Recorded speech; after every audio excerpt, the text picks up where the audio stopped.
Well, good morning. This just a little thought for this morning I'd like to share. It's pretty cold outside, and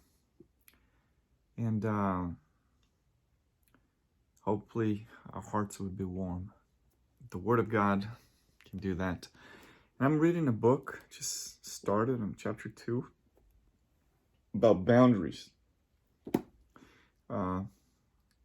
Then it starts with a story where the parents come to this psychologist and tell that their son has a lot of problems. I mean, he's already 30. He's not working. He's doing drugs, bad friends, doesn't want to bear any responsibilities, and they've tried to help, but they don't know what to do, and they're really concerned, and they go to him to ask for help. Says, "What can we do?" And he actually tells them that he doesn't have any problem. And then they're like, "What?" He says, "Tell me about it. Tell me your story." And he says that, ever since he was little, he would have some trouble. He will, get kicked out of school, and they would always try to help. And they said, "Well, we gave him everything he could ever have." And to this day, at least, from this story, they would always provide everything for him. And he says, "Well, see, I stand by what I said. He doesn't have any problem. You do." I said, "What do you mean?" "Well, he does whatever he wants. He has money. He has a beautiful house to stay.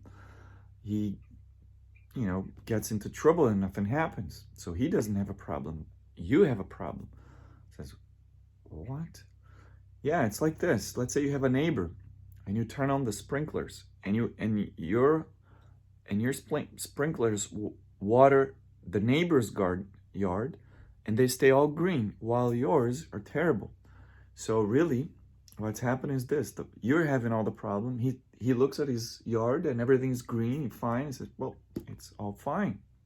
Why should I change?" But now imagine if you fix your sprinkler and you actually water your garden and let his garden actually stay dirty and bad, and perhaps he won't like that, and maybe he would be willing to change. So he says, "I'd like to help you to help him have some problems because he doesn't have any." So the parents began to understand. So boundaries, putting boundaries. Sometimes we see physical boundaries everywhere, like fences and so forth, and we understand them, what they're for. But sometimes spiritual boundaries, we have some hard time to define, right? Where's the line? Where do I stay? Can I cross that? Can I not cross that? So Proverbs 4 verse 23 says, "Keep thy heart with all diligence, for out of it are the issues of life." Keep it. And boundaries, definitely important. And the Lord set boundaries for us through his laws, through his statutes, his word. So if we follow them, we'll be safe. If we don't, we might get into trouble.